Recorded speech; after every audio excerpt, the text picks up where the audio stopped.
안녕하세요. 최윤입니다. 네. 지금도 상영하고 있을까요?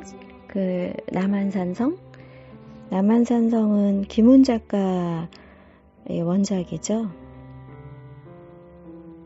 남한산성 읽어보셨나요, 혹시? 그래서 오늘은 김훈 작가 책을 가져왔어요. 김훈 작가 책은 칼의 노래, 이순신 장군의 이야기를 다룬 칼의 노래를 읽었고, 그리고 라면을 끓이며 라는 에세이집 같은 게 있고요. 그리고 오늘도 역시 산문집, 에세이집이죠. 자전거 여행, 자전거를 타면서 여행한 이야기를 본인의 생각, 본인이 본 것들, 사람, 삶에 대한 이야기들, 그런 이야기를 쓰셨어요. 칼의 노래로 처음에 김훈 작가 작품을 대했는데 굉장히 어둡고 슬프고 암울하고 두렵고 이순신 장군의 이야기다 보니 그러면서 강하고 슬프고 네, 그랬던 기억이 납니다. 네. 그분 특유의 색채가 있죠. 좋아요. 남한산성을 보면서도 느끼셨겠지만, 보셨겠지만, 저는 그렇게 생각했어요. 저분은 참 어린아이를 좋아하는 분이구나. 어린아이들을 많이 사랑하시는구나. 그리고 어린아이를 보는 눈이 있는 그대로 모든 걸 내려놓고 보시는구나. 저분을 만나면 분명 아이들을 좋아하는 아주 따뜻한 분일 거다 라는 생각을 했어요. 네. 자, 김훈 작가의 시선으로 쓴 자전거 여행, 역시나 아이들 이야기입니다. 꽃피는 아이들. 네, 꽃피는 아이들이라는 글인데요. 아주 짧은 이야기예요. 오늘 다 바로 읽어드리도록 할게요. 우리 함께 김훈 작가의 이야기 속으로 퐁당 빠져봅시다. 꽃피는 아이들. 김용택 시인은 내 친구다. 전라북도 임실군 덕치면 장산마을 섬진강 상류에서 태어나서 거기서 50살이 넘도록 살았다. 그는 고향 마을의 덕치초등학교 졸업생이다. 커서 덕치초등학교 교사가 되었고 25년 넘도록 고향 마을에서 선생님을 하면서 아이들과 함께 뒹굴고 노래하고 공차면서 산다. 내 고향은 서울 종로구이다. 고향에 가봐야 아는 사람 하나 없고 먼지만 풀풀 날린다. 그는 어쩌다가 서울에 오면 길을 몰라서 쩔쩔맨다. 혼자서 어릿어릿 촌놈 행세를 하고 돌아다니다가 길을 잃은 적도 있다. 그럴 때면 그는 내 사무실로 전화를 해서 야, 여기가 어디다냐? 아니 뭐 이런 동네가 다 있어. 야, 나 좀 살려줘! 라고 애원한다. 내가 뛰어나가서 그를 데리고 온 적도 있었다.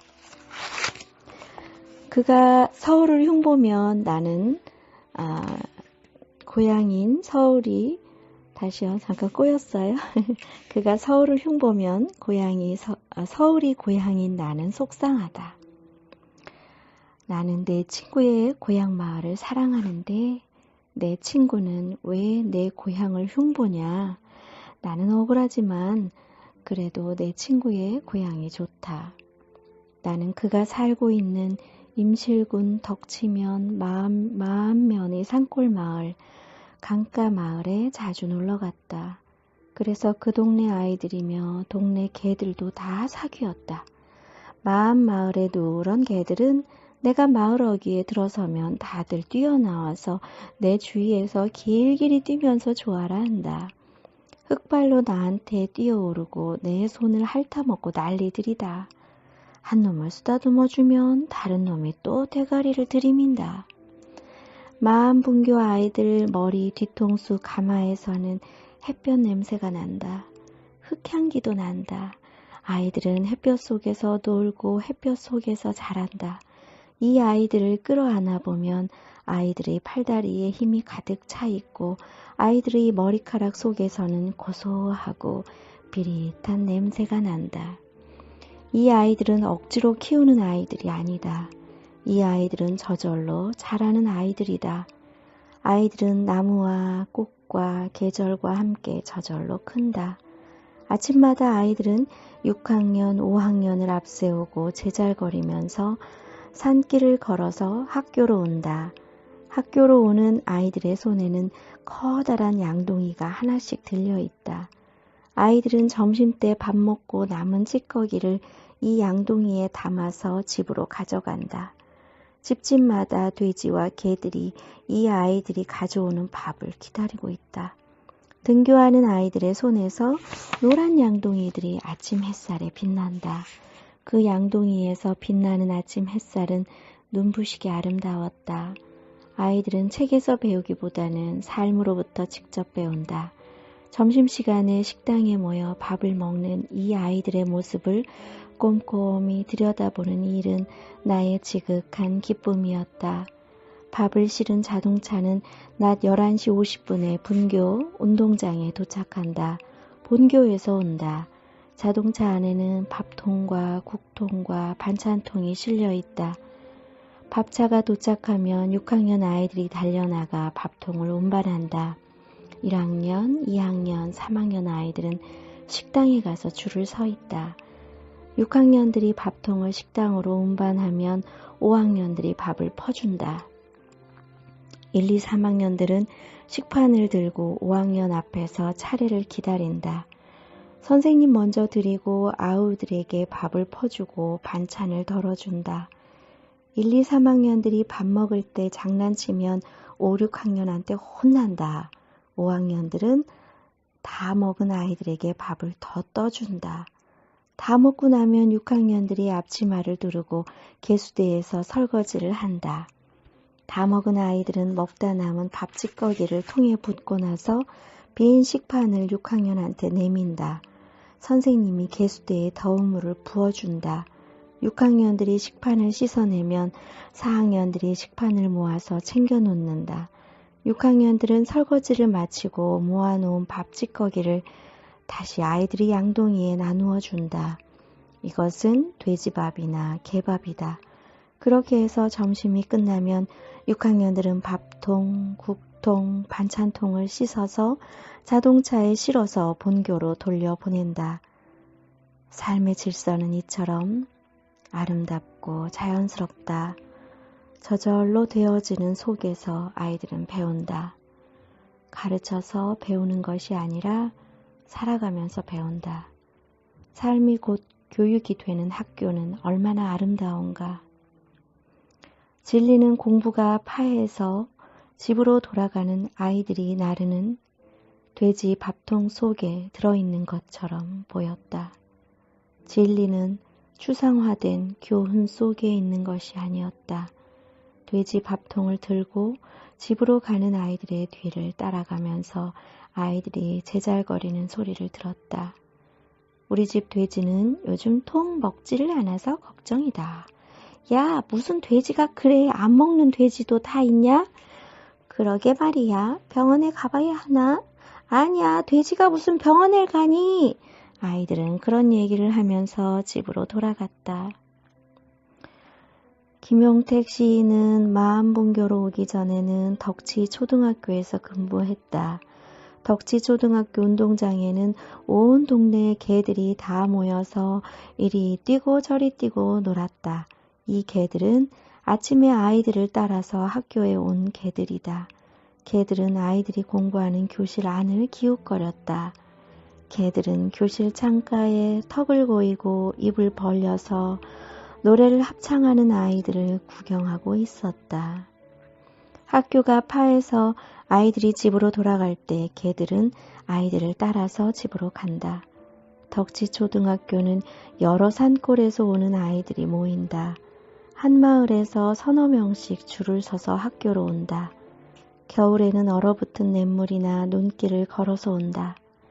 마을에서 6학년이나 5학년들이 앞장서서 동네 1학년이나 2학년들을 다 모아서 데리고 온다. 6학년들은 안전한 길을 알고 있다. 집에 갈 때도 그렇게 간다. 섬진강을 건너서 학교에 오는 아이들도 있었다. 여름에 물이 불면 징검다리를 쓸 수가 없어서 아이들은 배를 타고 강을 건너 학교로 온다. 아버지가 동네 아이들을 다 모아서 배에 태우고 노를 젓는다. 아버지는 강가에 아이들을 풀어놓는다. 아이들이 집에 갈 때는 강가에 나와서 강 건너 마을을 향해 아버지 오세요 라고 소리 지른다. 그러면 강 건너 마을밭에서 일하던 아버지가 배를 저어서 강을 건너온다. 아버지가 마을에 안 계실 때도 있다. 그럴 때는 아이들은 강 건너편 물가에서 아버지가 돌아올 때까지 저희들끼리 논다. 아이들은 갈대 숲속에서 염소를 싸움시키며 논다. 새까만 염소를 한 마리씩 끌고 와서 박치기를 시키면 염소들은 성이 나서 뿔로 받으면서 싸움을 시작한다. 아이들은 갈대로 채찍을 만들어서 염소 궁둥이를 때리면서 제편 염소를 응원한다. 그러다가 강 건너 마을에 아버지가 돌아오면 아이들은 아버지의 배를 타고 집으로 돌아간다. 여름방학 내내 아이들은 물속에서 논다. 방학이 끝나면 염소처럼 새까맣게 탄 아이들이 눈을 반짝이며 다시 학교에 모인다. 아이들은 방학 때는 개학을 기다리고 개학 때는 방학을 기다리는데 개학이나 방학이나 다 똑같이 신바람 나는 일이다. 나는 이 마을 아이들을 다 안다. 어떻게 생겼는지, 키가 얼마인지, 잘 웃는지, 무슨 노래를 좋아하는지, 그 집 개가 누렁이인지 흰둥이인지도 다 안다. 박초이는 6학년 여자아이고 윤귀봉은 6학년 남자아이다. 이 아이들은 학교의 어른이다. 점심시간에는 초이와 귀봉이가 나란히 앞치마를 두르고 설거지를 한다. 초이는 처녀티가 나고 귀봉이는 이제 변성을 시작해서 목소리가 걸걸하다. 초이는 이 학교의 큰 누나다. 아이들의 온갖 치닥거리를 다 한다. 초이는 마음속에 햇빛이 밝게 내리쬐는 것 같은 아이다. 초이는 이 학교 어린이회 회장이고 귀봉이는 부회장이다. 초이는 회장에 당선되었을 때 당선 인사에서 1학년부터 6학년까지 모두 한데 어울려 잘 놀도록 하겠다 라고 말했다. 초이는 지난 1년 동안 이 공약을 충실히 지켰다. 축구할 때도 1, 2학년을 빼버리지 않고 늘 함께 데리고 놀았다. 초이네 집은 닭을 기른다. 그래서 초이의 글에는 닭을 걱정하는 얘기가 많이 나온다. 아빠가 기르는 닭이 장난이 아니고 제 집 식구들을 먹여 살리는 닭이라는 걸 초이는 알고 있다. 귀봉이는 우남호수 물가에 산다. 귀봉이네 집은 민물고기 양식업을 한다. 그래서 귀봉이는 고기의 생리를 잘한다. 낚시질도 잘한다. 귀봉이는 이 학교의 상모습니다. 온갖 힘든 일을 귀봉이가 도맡아서 한다. 귀봉이는 집에서 김장을 하면 배추 속을 싸가지고 와서 점심시간에 아이들에게 나누어 준다. 우남호수에는 외래종 물고기 베스가 많이 퍼져서 재래종 물고기를 마구 잡아먹는다. 귀봉이는 베스를 미워한다. 귀봉이는 낚시로 베스를 잡아서 삶아 개밥으로 준다. 귀봉이는 우남호의 베스를 모조리 잡아 없애기로 작심하고 있다. 귀봉이가 사는 집은 물가 바로 옆이다. 이 부락에는 3학년인 서동수와 서동수의 동생인 1학년 서창우가 산다. 귀봉이와 동수와 창우는 다들 자전거를 가지고 있다. 나는 마을 물가에서 이 아이들과 자전거를 타고 놀았다. 내가 서울서 가져간 자전거는 비싼 미제 산악 자전거이고 아이들의 자전거는 다 낡아빠진 고물이었다. 아이들이 번쩍거리는 내 자전거를 너무나도 부러워해서 나는 무안했다.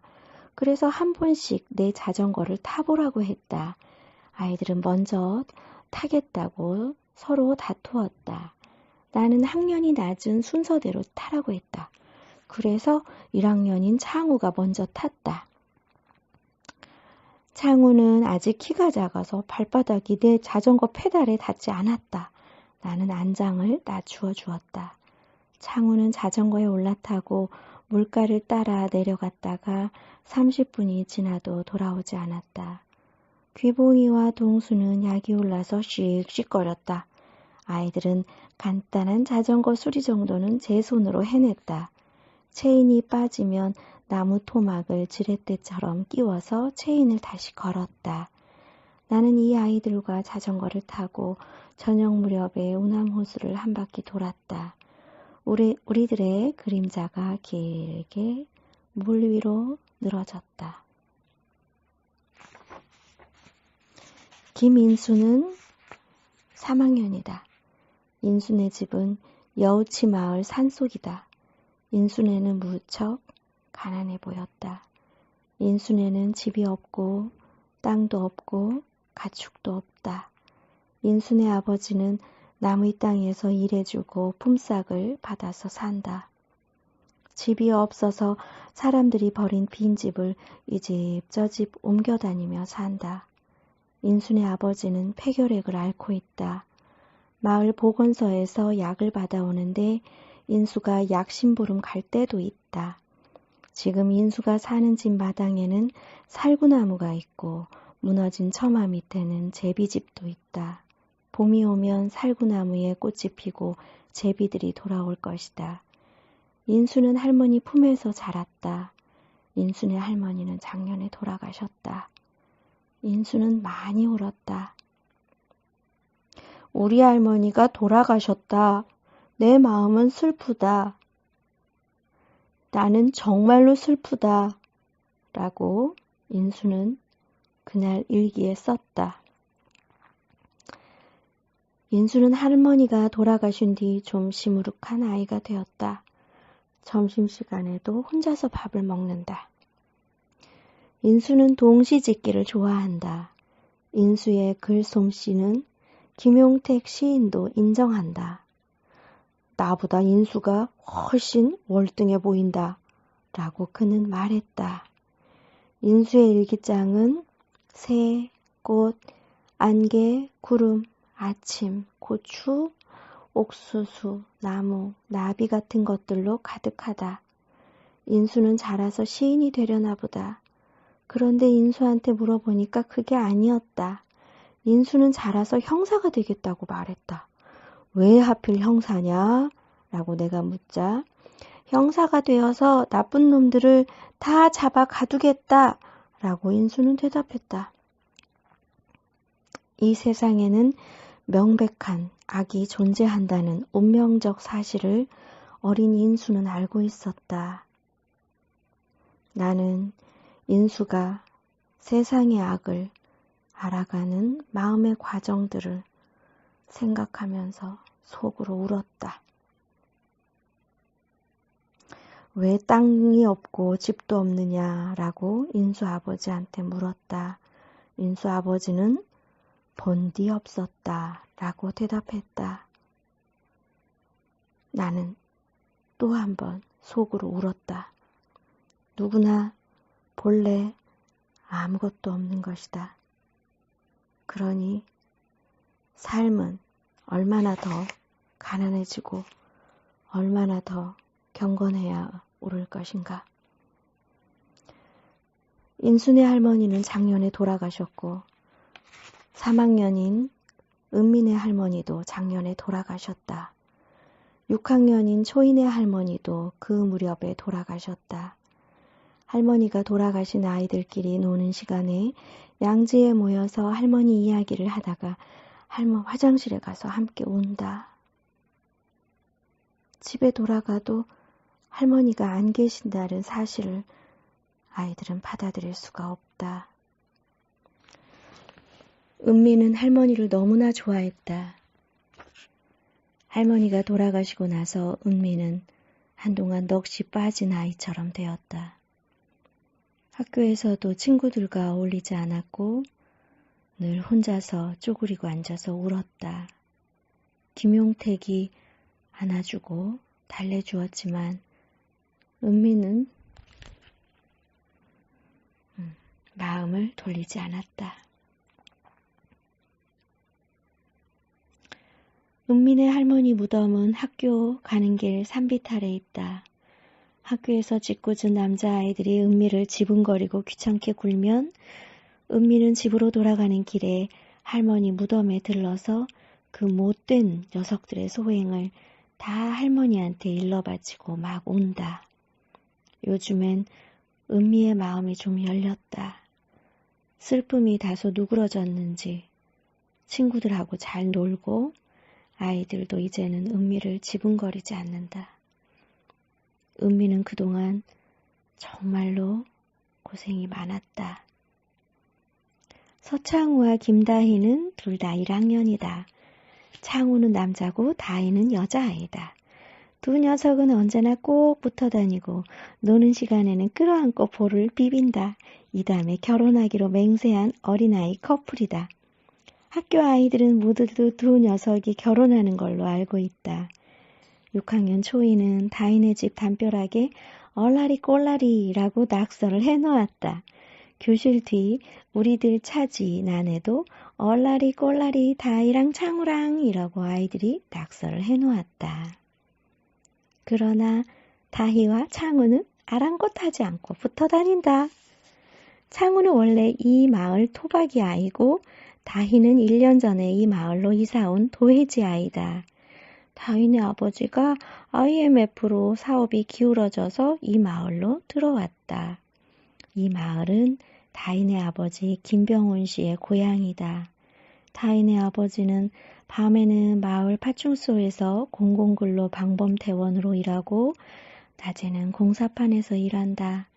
다희와 창우는 작년에는 학력 미달로 입학이 되지 않았었다. 그런데도 이 두 녀석은 매일 학교에 와서 밥도 같이 먹고 어깨너머로 공부도 하면서 가짜 학생 노릇을 했다.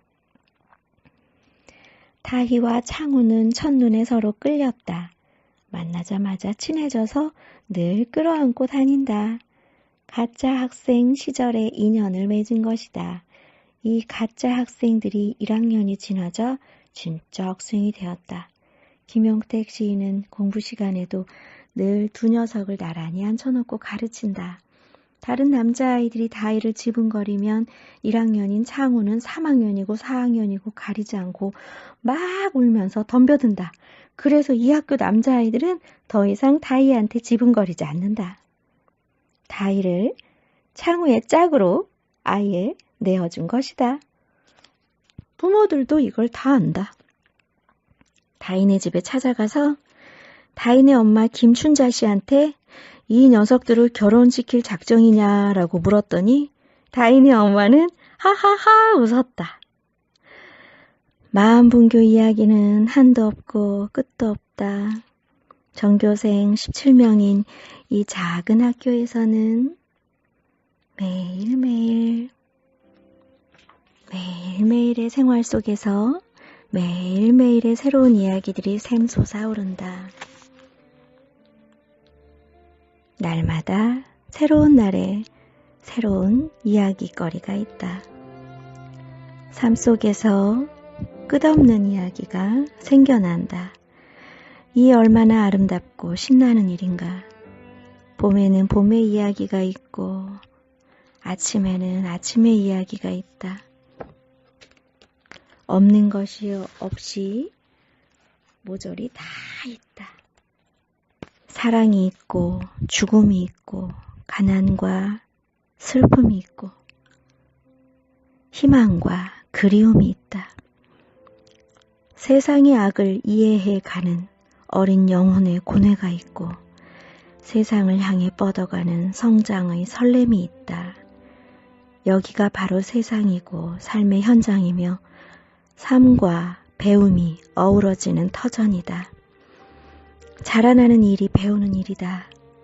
사람이 되어가는 일인 것이다. 귀봉이와 초이는 올봄이면 졸업해서 이 학교를 떠나야 한다. 졸업식 날 많이들 울 것이 분명하다. 이 졸업생들은 앞으로 10년 후 우남대교 위에서 만나기로 김용택 선생님과 약속했다. 그때 나는 또 마음분교에 대해서 새로운 글을 쓰고 싶다. 장우와 다희의 앞날에 깊은 사랑과 커다란 기쁨이 있기를 기원한다. 네, 끝입니다. 김훈 작가의 자전거 여행, 김훈 작가의 자전거 여행, 이강빈 사진작가가 군데군데 찍어놓은 사진들, 네, 아름답고, 네, 감동적이고, 그렇죠?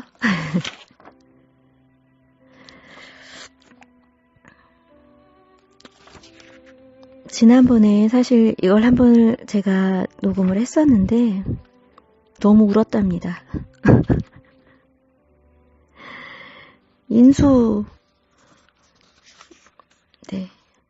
인수 때문에 울었고요.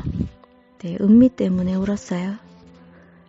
할머니가 돌아가신 아이들끼리 노는 시간에 양지에 모여서 할머니 이야기를 하다가 화장실에 가서 함께 운다. 김용택이 안아주고 달래주었지만 은미는 마음을 돌리지 않았다. 네.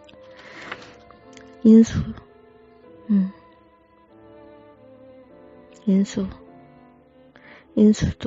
네.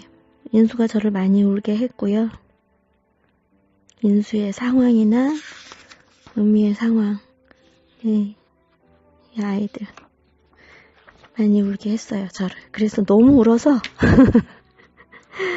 안 돼. 그래서 네, 걔는 올릴 수가 없었고, 아이들의 슬픔, 아이들의 고통, 그런 게 참 저는 가슴이 많이 아파요. 아이들이 겪는 슬픔, 아이들이 겪는 외로움, 아이들이 겪는 상실감, 네, 그런 이야기를 읽거나 들으면 마음이 많이 아픈 것 같아요. 제목이 꽃피는 아이들이에요. 그럼에도 불구하고 이 아이들은 꽃피는 아이들이에요. 그리고 이 아이들을 사랑하고 아껴주는 김용택 시인 같은 선생님이 계셔서 너무너무 감사하고요. 김용택 시인의 친구분인 김훈 작가가 이 아이들 집에 개가 누렁인지 흰둥인지 숟가락이 몇 개인지 다 알 만큼 이 아이들을 사랑하고 옆에서 지켜보시는 김훈 작가님 이 아이들 곁에 있다는 게 너무 감사한 것 같아요. 그리고 또 마음분교에 대해서 새로운 글을 쓰고 싶어 하시는 김훈 작가님, 그리고 분명히 마음분교 아이들을 보면서 아름다운 시를 쓰고 계신 김용택 시인님 모두 다 너무 사랑하고 너무 존경합니다. 그리고 너무 감사해요. 저도 김훈 작가님처럼 마음분교에 꽃피는 아이들이 앞날에 깊은 사랑과 커다란 기쁨이 있기를 기원하고 축복합니다. 네. 읽을 때마다 김훈 작가 특유의 필체에서 나타나는, 또는 김훈 작가의 시선에서 묻어나는 감동과 사랑이 있어서 네, 자전거 여행. 네, 사서 한번 읽어보세요. 네, 삶을 바라보는 따뜻한 시선이 있습니다. 우리가 사는 게 힘들고 지치고 절망하고 어려울 때라도 결국 삶은 아름다운 것이라고 네, 김훈 작가님이 말씀하시는 것 같아요. 복된 마을에 매 맞는 소. 와, 참. 동물을 사랑해서 매 맞는 소가 싫지만 이 부분도 참 좋은 부분이에요. 네. 김훈 작가의 자전거 여행 추천해요. 아주 강추해요. 네. 사랑해요, 여러분. 사랑해요. 네. 행복한 시간 되세요. 네, 또 만나요. 안녕.